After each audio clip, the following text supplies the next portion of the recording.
Next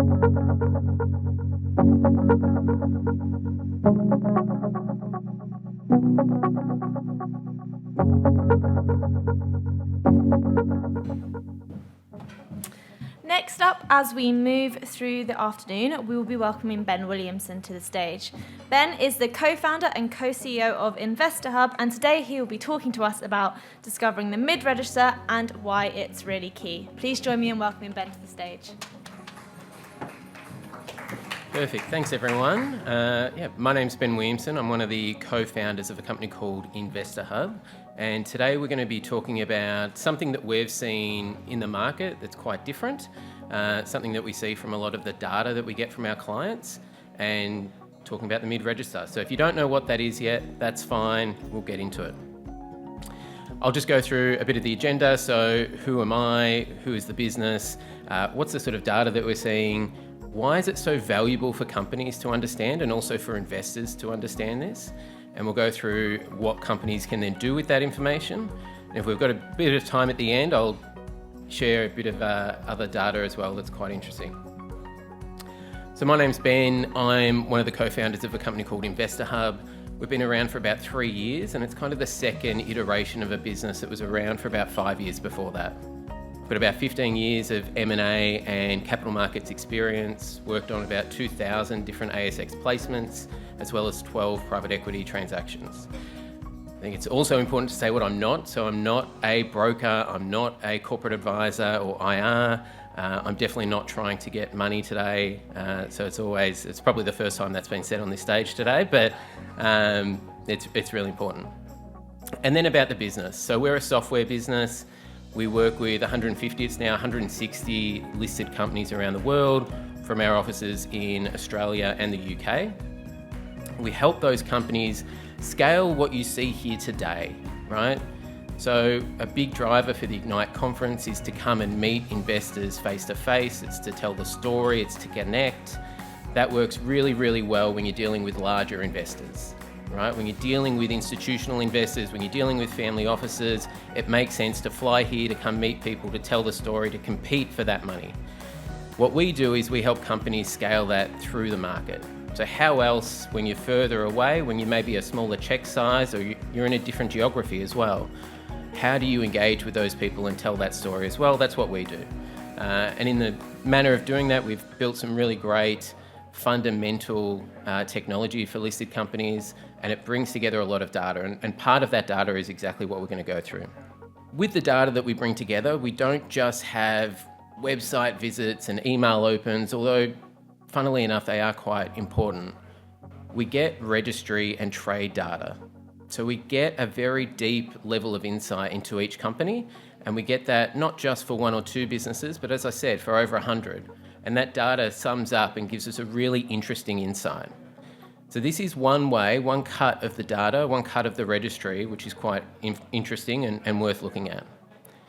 This is kind of how people normally think of the market and one cut, which is what's the percentage of people by type, right? So institutions or the top 20 shareholders is another way to think of that group, typically account for 1 or 0.5% of the actual names on the list. So a normal registry on the ASX, and I'll use ASX data because it's the best data for this, normal registry is about 4,000 investors, okay?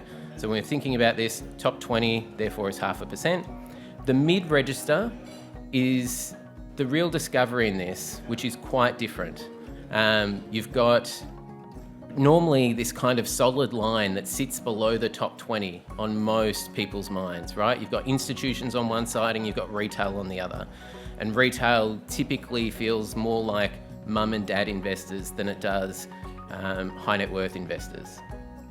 We've really got this bit in the middle emerging now, which is the mid-register. And the mid-register is 5 to 10% of names. So you're talking a couple of hundred people, 200, 300, 400 people. It changes based on the company. These are the averages. The other way to think about this, the next sort of cut of this information is how much stock do these people hold, right? So we know that top 20 hold a lot of stock. They're very overweight. They control a lot of the voting. On average, it's 45%. That next group, the mid-register, still owns a lot. They own nearly as much stock as the top 20 at about 40%. And you can see retail's right down sort of at that 15%. So a lot of people not holding much stock. The third cut is the really important cut, and it's kind of what I'm going to really hammer home today. The third cut is how much do they trade? And so when we start looking at this, we see the top 20 who own 45% of all shares actually only buy about 20% of the volume. So every $1 million that goes through the stock, they're buying about 200,000. If we go down to the other end, again, retail actually still perform higher than that. They're closer to 30% of all stock, right? So even though there's a lot of people not holding much stock, they're still buying a lot more. And this is by volume, both on market and off market. Then we get to that middle group, the mid-register, who is only 5 to 10% of people who still control about the same amount of voting rights, same amount of stock as the top 20, are actually the majority trader or the majority buyer of volume on the market at just over 50%. So they're the ones that are really determining the share price. If we just think about that for a second, top 20 own the most, get a lot of attention, normally quite tucked in, they're on the journey. This next group down really struggle to understand a lot of the time. They're left with, market releases and the like, yet they are responsible for the majority of buying. And again, this data is all buying, both on market and off. So if we take a step back and we go, okay, well, top 20 are doing a lot more lines, a lot more off-market, a lot more placements, those sorts of things. So if we start to think about actual on-market performance, this group in the middle is a huge, huge impact. So take a step back. Instos own a lot, don't really trade. They definitely fund the business, very important from that point of view. But in terms of actual on-market and who's driving the share price, they're not doing it. Retail are doing more of that on-market action, but there's just so many people, right? It's very hard. You're talking 4,000 people on average. Obviously that scales a lot. But that mid-register both own a lot and they buy a lot, okay? So now we'll talk a little bit more about them and why they're important. So as I've sort of said like 4 times now, they set the price, okay? They are buying more than half of the stock on market. They are setting the price. The other really interesting thing, and I think today and yesterday are great examples of this, they're very networked, right? A lot of people here would sit in the mid-register just as often as they'd sit in the top 20 or the insto component of it, right? A lot of these investors have deep networks of other high net worth investors. And they still do, even though they're the major buyer on market, they're still big supporters in share purchase plans and rights issues and placements.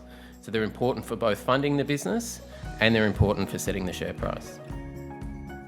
If we take a step back and we think about who those people are, a lot of the time they're in that range of small family office or high net worth investor.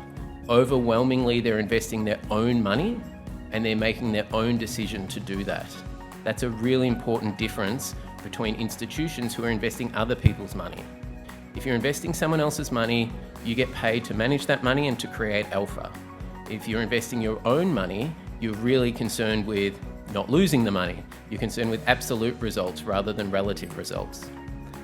They're also, again, if we think about a normal typical company in that sort of 50 to 100 mil market cap range, or smaller or bigger, if you're writing a $100,000, $200,000, $300,000 check into a business like that, you're doing that from a point of view where you're picking a winner. You are high conviction in that business, right? This is not a normal asset allocation strategy. This is something that you are choosing to do over and above that. And so these people are super high conviction. So now we know who they are and starting to think about how do companies engage them. I think the first thing really to do is understand who they are. And again, this is a great example of this microcosm in a face-to-face world. A lot of these investors want to understand more about the business. Just leaving it to an ASX release that's boring, that's 8 pages long and it takes a page and a half to get into the actual detail isn't going to do enough to connect them with the actual business. We talk a little bit about how do you highlight the company that sits behind the code, right? You want to be known as the people of the business. You want to be known as the team with a strategy and projects, not just a code with a chart, right? Obviously, you can try and understand what kind of networks they're in so you can understand what's important to them.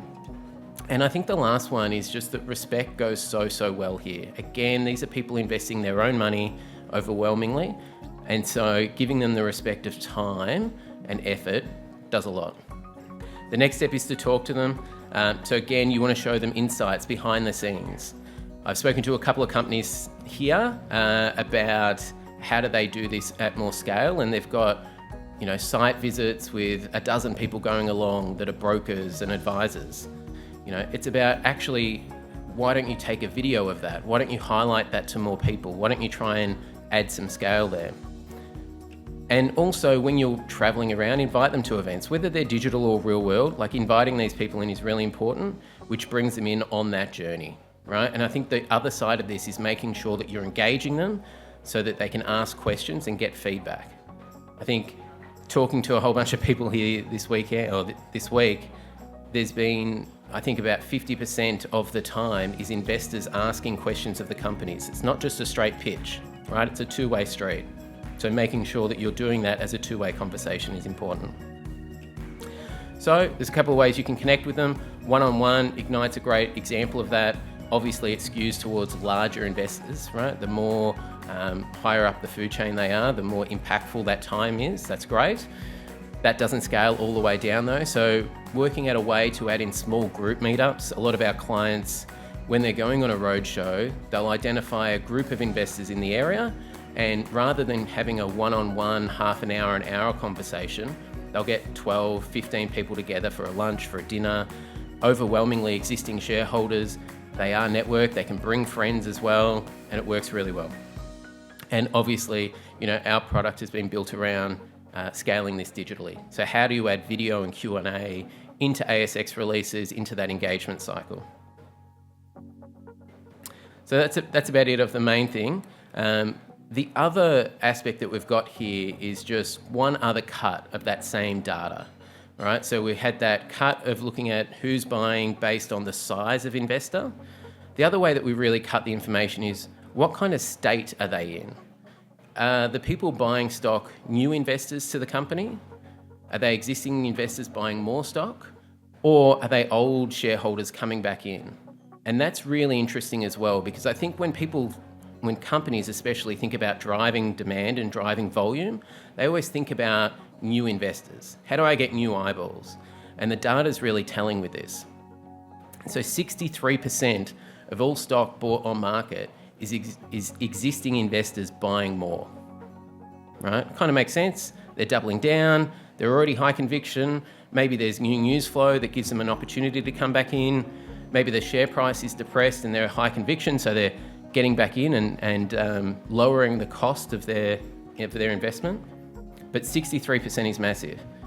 21% is still new. So it's still a big component, right? Like, a lot of this is bringing them in and then turning them into existing investors buying more stock. But it's still only 21%. And surprisingly, 16% is old shareholders coming back in for again. So if you think about that, companies have 80% between existing and returning, 80% of their future buying volume. They've already got a list of those people.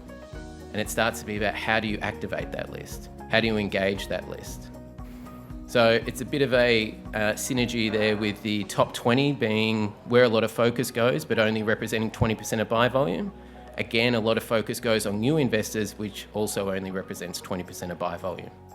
So what we're trying to do here is say, yes, those places are still important, definitely, but let's not forget about the 80%, and let's work on how do you actually engage and activate those people. If anyone's got any questions, feel free to find me. I'll be here for the rest of the day. Otherwise, reach out, and thank you.